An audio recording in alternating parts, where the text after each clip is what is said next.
Following a movie in 2020 which didn't actually get to come out in theaters worldwide due to global events that year, and then the two spin-off movies on Netflix, the one most people hated and then the other one people loved, in late 2025, Nickelodeon came out with the first full-on theatrical SpongeBob movie since 2015, the SpongeBob Movie Search for SquarePants. It opens up on a very cool-looking live-action scene that gives us a little glimpse at the Flying Dutchman's origin story, showing that he wasn't always the animated ghost and iconic villain we know him as in the show.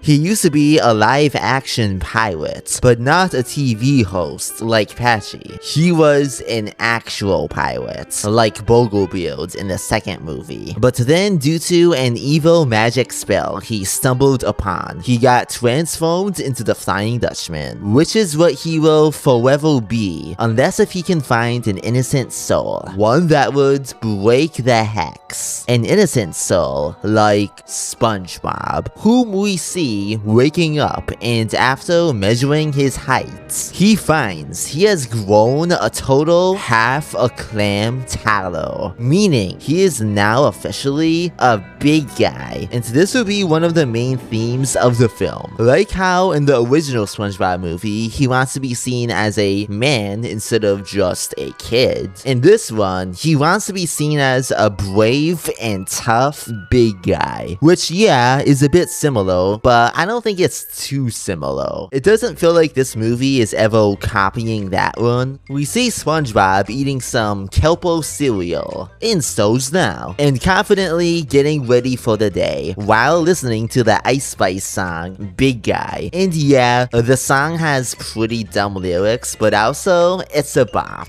And while, yes, Ice Spice lyrics do just be like that, I say that as someone who thinks Y2K is a very fun album. Ice Spice stans, please do not come at me. I do think, even if it might just be a happy accident, the shallowness of the song is kind of a perfect reflection of SpongeBob's very shallow and artificial idea that just because he is a bit tallow, now he is suddenly a completely different person. Yeah, he's a big guy now in a literal sense, but when it comes to who he is deep down, we see in a scene that kind of reminds me of the actually pretty good season 5 episode, Roller Cowards. SpongeBob and Patrick are about to go on a big, massive roller coaster, and despite his increased height, SpongeBob still gets too scared to go on it. And I like how when SpongeBob goes to the Krusty Krab to try to get Mr. Krabs to cover for him so he doesn't have to go on the coaster with Patrick, Mr. Krabs does actually cover for SpongeBob so he doesn't have to do it, showing that Mr. Krabs does actually care about SpongeBob. This is good setup for how he is in general in this movie. I think this movie characterizes Mr. Krabs very, very good. He is a father figure to SpongeBob in this movie, like in the classic era of the show. He tells SpongeBob that it's okay to not be super big and brave, and SpongeBob assumes he's saying this because when he himself, Mr. Krabs, was younger, he also used to be quite a scared chicken, but Mr. Krabs is like, no, I was never a bubble-blowing baby. In fact, I used to sail the seas with the Flying Dutchman, and I was a swashbuckler. And Mr. Krabs is saying all of this to make himself feel good about who he was even back then, but this actually doesn't make SpongeBob feel good. And then when the Flying Dutchman shows up, SpongeBob and Patrick decide to go forwards with him on a mission to have SpongeBob become a swashbuckler, because that's what the Flying Dutchman says that he will do for him, when in actuality the Flying Dutchman is only planning to use him to break his spell. And when the Flying Dutchman takes SpongeBob and Patrick with him to the underworld, we see how visually impressive this movie is. It's not quite as stylized, but honestly, this may be the best looking CG SpongeBob movie. The Sandy Cheeks movie has nothing on this movie. We see a bunch of crazy and spooky looking giant monsters in this new setting SpongeBob and Patrick finds themselves in, as SpongeBob dons a pirate outfit, and Patrick begins begins slowly driving the Flying Dutchman and his ghost pirate teammates absolutely insane. And I find it so funny just how annoying Patrick is to the Flying Dutchman while being a very good friend to SpongeBob. They're both just goofing around with each other throughout the movie and kind of getting in the way of the Flying Dutchman's plans of using SpongeBob. They get surrounded by these living skeletons, and SpongeBob gets a hallucination, dream sequence, vision type thing of a big buff Mr. Krabs giving him some advice, saying that what SpongeBob needs to do in this situation is to act like how he thinks Mr. Krabs would. And then we get what is one of the funniest gags in the movie, in my opinion, which is when, after telling SpongeBob everything he needed to know, this hallucination buff Mr. Krabs is just blankly staring at SpongeBob and smiling, and in those complete silence for like a few seconds. And SpongeBob is saying, "So, does this end?" Oh. We get a montage of the Flying Dutchman and SpongeBob going around beating a bunch of challenges as SpongeBob is trying to be the big tough guy that he sees Mr. Krabs as, while a very cool modernized remix of a classic SpongeBob track is playing over the montage. I love the music in this movie. Yes, even the Ice Spice song. While all this is going on, meanwhile, Mr. Krabs, along with Squidward and Gary, are going on a big adventure to catch up with SpongeBob and the Flying Dutchman to save SpongeBob from the evil ghost who he has gotten himself involved with. And on their journey into the underworld, we see how out of their league they are. Mr. Krabs, for a guy who apparently used to be a swashbuckler, is going around getting completely terrified by all the big monstrous creatures that him and Squidward are stumbling across. There are a couple awesome scenes in this B-plot of the movie, like one scene where a bunch of sirens playing clarinets draw Squidward in, and then Mr. Krabs does have to try to save him from them. And then my favorite scene is when Mr. Krabs and Squidward have to go into a auto shop that conveniently happens to be along the path that they are going down in this spooky other dimension type place. And inside the shop, there is no one there, which builds a type of unsettling tension as they then see a shoe. No one there, just a shoe that someone had left behind. But then they see the other shoe,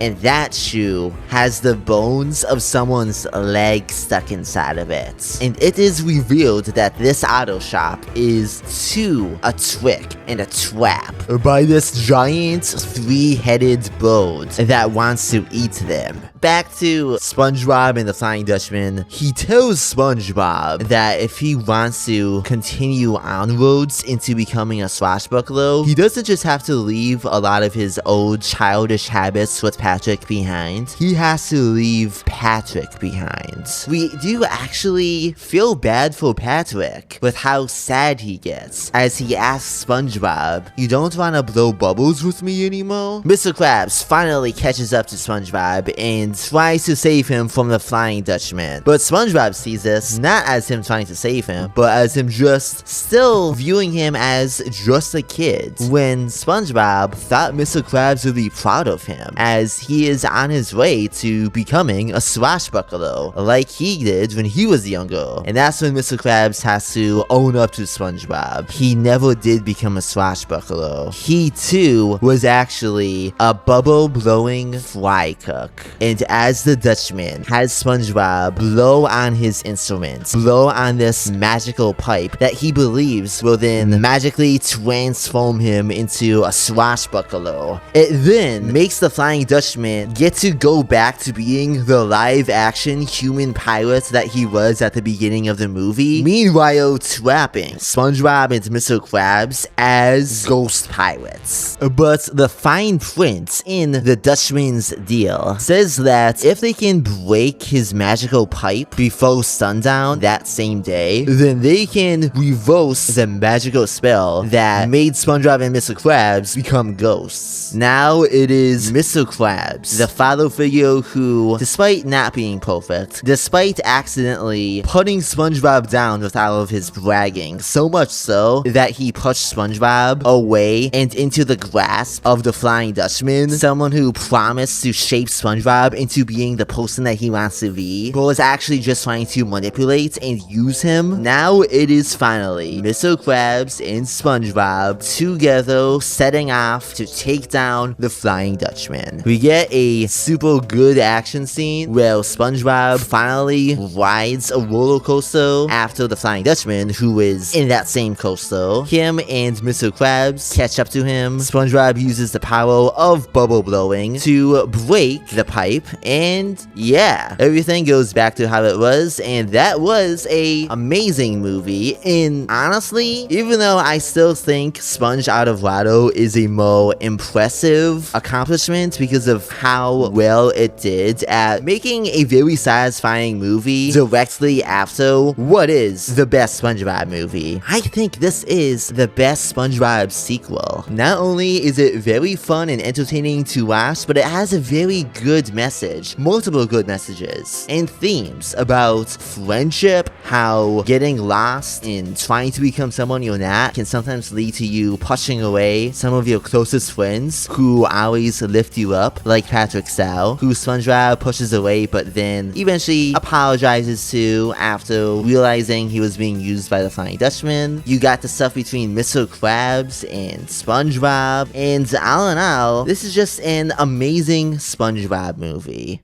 I began this project of making very passionate YouTube video essays about every single SpongeBob movie because of this newest one that came out in theaters, like I said, in late 2025. But also, I just wanted to make some type of project that would be a bit of a massive undertaking, which I could put a lot of energy and effort into, as a way of showing my love and passion for this bright, positive, fun, entertaining, and funny show that I have loved ever since I was a kid. A show that was one of the many things that got me through all of the overly negative and soul-crushingly crappy stuff that happened in 2020, back when I was still in high school. And yeah, I am so tired. This was a very tiring project, especially after having to watch 2 movies back to back that I didn't love whatsoever, and then having to spend hours and hours and multiple weeks making and editing video essays about. But I'm happy that I did it, because not only do I now feel very accomplished, but I also still had a ton of fun making these videos. If I had to list each of these movies out in order of most favorite to least favorite, I would probably say number 1, the SpongeBob SquarePants movie, number 2, the SpongeBob movie Search for SquarePants, number 3, Plankton the movie, number 4, the SpongeBob movie Sponge Out of Water, number 5, the SpongeBob movie Sponge on the Run, and number 6, Saving Bikini Bottom, the Sandy Cheeks movie. But something interesting that I found when making these video essays is even when I covered the 2 movies that most people, including myself, do not like, I still got a couple of comments of people saying, well, actually, I like this movie, which kinda shows that every one of these movies have at least something in them for someone. And even though some of them are not as beloved as the other ones, the fact that there even are multiple SpongeBob movies that are considered amazing by so many people, multiple movies based on this very strange little show from 1999 that at one point in time wasn't guaranteed a legacy and a lifespan that would go on to last multiple decades, just goes to show how awesome of a show and franchise it is, and also how creative and talented everyone behind it is.